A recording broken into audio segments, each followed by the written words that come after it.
Homophobe ihany zava-misy eny anivon'ny filan-kevitra ambony teteza miteny raha ny hita tamin'ity Androany ity dia hevitra mifanohitra no hita soritra eny amin'ireo mpikambana eo anivon'izany parlemanta izany.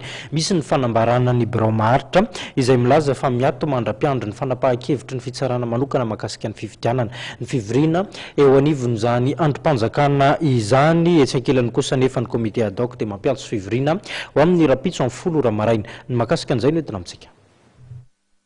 Peta-drindrina roa mifanohitra no hita mibaribary eto amin'ny tabilao amin'ny filan-kevitra ambony teteza mita Androany. Andaniny ny fanambarao amin'ny birao maharitra izay milaza fa mianto mandram-pahandry ny fanapahan-kevitry ny fitsarana manokana misahana amin'ny fifidianana amin'ny fivoriana eo anivon'ny CST.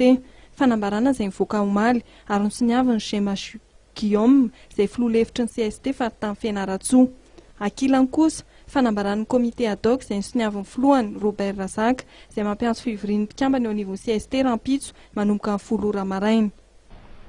Mazava tsara fa matoa mivory ankehitriny ny filan-kevitra ambony teteza mita satria ny lalam-panorenana mihitsy no milaza mazava fa na milatsaka lahady na milatsaka voalohany volana May toy ny tamin'ny taona lasa ny hoe talata voalohany eo volana May dia mivory ary ara-potoana zay le atao hoe session ordinaire. Mivory ara-potoana filan-kevitra ambony teteza mita. Tsy lalàna tsotra fa tena fototry ny lalàna rehetra satria lalam-panorenana no miantso an'izany. Midika zany fa tsy misy na rafitra na olona afaka isalovana ny andraikitra kilaza hoe ahatona ny fampiarana lalam-panorenana satria tsy azo atao zany vao miasa fandikana lalàna mamofady. Ny momba ny raharahany CST ary momba ny raharam-pirenena Voalaza fa dinihana ao anatin'ny fivoriam-ben'ny parlementaire CST rahampitso. Na momba ny zava-misy eto amin'ny firenena manerana ny nosy.